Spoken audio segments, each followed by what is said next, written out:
Okay, so before we begin reading this story, I just want to know, what do you know about 9/11? That many planes were hijacked and two were flown into the World Trade Center. Very good.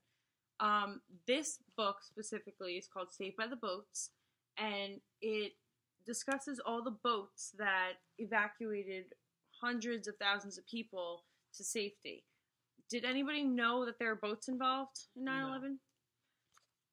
It's one of the most important parts of the story because so many people were saved by all of these heroes. And when you were in New York City that day, there was really no way to get out. My dad was there, he was on the same street.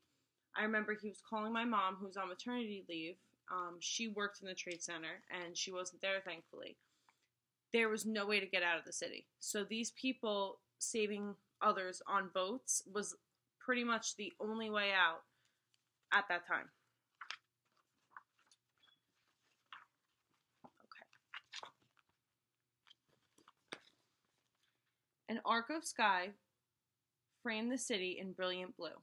The bright golden sun beamed with warmth, but just below, gray smoke swelled and snaked through the air, and silently white ash fell in a thick snowfall coating the city. Tragedy was quickly smothering New York City, and its people were searching for a way out. They found their way to the city's edge, held back by the water. While more than 1 million people searched for escape, hundreds of boat captains sailed into destruction. They felt a call to action, a desire to help, a realization that they could provide a safe harbor.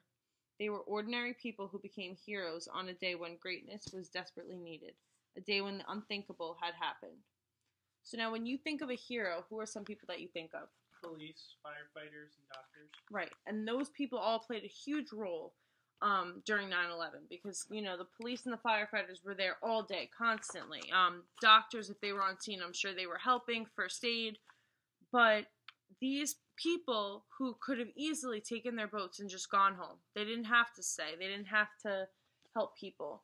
They took time out of their day to save hundreds of people. So those are also heroes. The random civilians that, risked their lives to help others.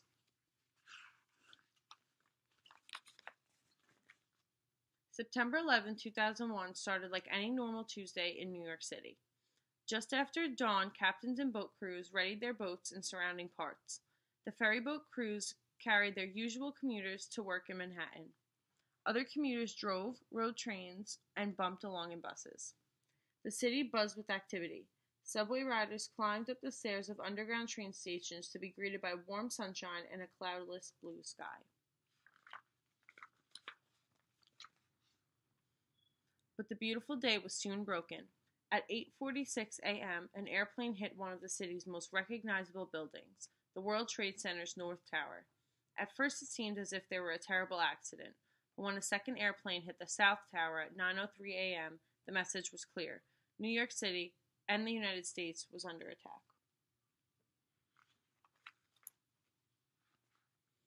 The cloudless blue sky was now streaked with gray and black smoke. People desperately tried to flee the scenes. Firefighters and police officers rushed to the towers to begin rescue efforts. New Yorkers from all 5 boroughs scanned the skies from windows and sidewalks, and boat crews watched the fires rage out of the towers, but no one expected what came next. Does anybody know what came next? They collapsed. No one expected the towers to fall. So at that moment, obviously, the planes hit the towers. You would think, why didn't they expect it? But it just wasn't real to anybody. People were thinking it was an accident. They were hoping it was an accident. They were praying that this wouldn't happen. Suddenly, more than 1 million people were searching for safety. Subways, bridges, and tunnels were closed as a measure of security. There was only one way off of the island, the water. Fleeing, hundreds of thousands of people ran until they came to the place where the island meets the water. Climbing over railings, they began boarding boats docked in the harbor. People were just diving into the boat, said firefighter Tom Sullivan, who was aboard a fireboat. We were trying to catch them, trying to help them on. Mothers and nannies with infants in their arms were dropping the children down to us, and then we helped the mothers and nannies down. Few people stopped to ask where the boats were going. These people wanted out of Manhattan any way they could, said Captain James Parise. Coast Guard officials noticed the lines of people growing deeper. Between 11 o'clock and 11:30 a.m., they put out the call. All available boats, rang the marine radios in the harbor and surrounding area. This is the United States Coast Guard aboard the pilot boat New York. Anyone wanting to help with the evacuation of Lower Manhattan, report to Governor's Island. Boats of all sizes sped into the harbor. Tugboats, ferry boats, private boats, and party boats. If it floated and it could get there, it got there, said engineer Robin Jones, and each vessel carried a captain and crew who were ready to serve. So once again, these people did not have to go. They did not need to take time out of their day. They could have stayed safely with their families, and they chose to help evacuate New York City. The scene the brave men and women sailed into was grim. The Twin Towers, the tallest building in New York City, had stood 110 stories tall. They were replaced with smoke and rubble. The smoke and dust in the air made visibility difficult. Crews knew that boats out on the open water could be easy targets, but the captains didn't turn around. Instead, they sailed on. That day, my biggest concern was the safety of the passengers, the vessel, and my crew, and making the right decisions at the right time, explained Captain Parise. So has anyone ever seen the buildings in New York City and how tall they are? Yes. So the Twin Towers stood 110 stories tall. So just to give you a visual, the average home is about 2 stories tall, maybe 3, maybe even 1 in some cases. So the Twin Towers were 110 stories tall, which means that people, firefighters, police officers, were running up and down thousands of steps. That's like, compare that to your home. When the captains and crews reached the slips, they saw just how badly they were needed. Many of the people looking for rescue had come from Ground Zero, where the towers once stood. Covered with ash and soot, they carried the weight of the day's tragedy right on their bodies.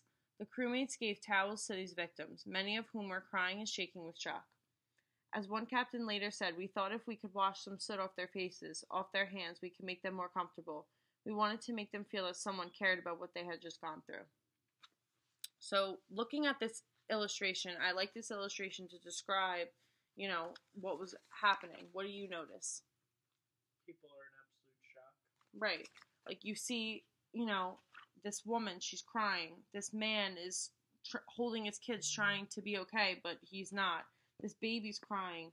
And keep in mind, like they said, all of these people were covered in soot and disgusted and what they just witnessed. So now these fathers and mothers, they had to be strong for their children, and there really was no way to be strong. I mean, you had what you had just witnessed, and some people might have lost people.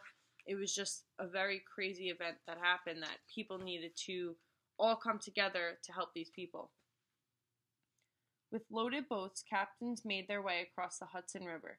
Many of the vessels sailed to Jersey City, New Jersey. There, ambulances with flashing lights waited for injured patients. The captains knew, too, that people who were displaced from their lower Manhattan homes might find places to stay in Jersey City.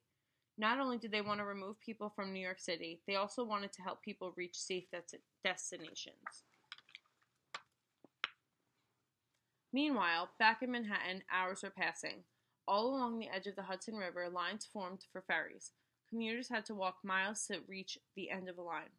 Police officers warned the wait could be 4, 5, 6 hours long. But what choice did the people have but to wait? The police and all who were waiting hoped the crowds would remain calm. One woman said, "When we arrived at the pier, thousands of people were waiting in line. Thousands, yet you could hear a pin drop. That was the scariest part about it." New York City, the city that never sleeps, had become almost eerily calm and quiet. So why do you think it was so silent?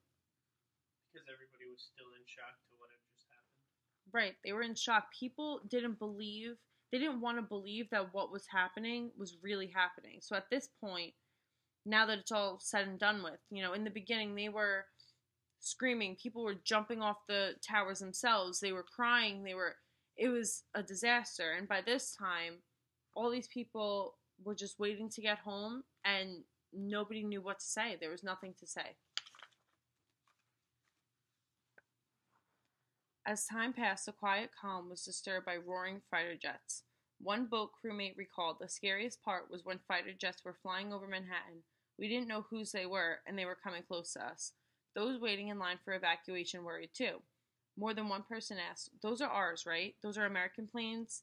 And they were. U.S. military jets were the only planes being allowed to fly in the country's airspace.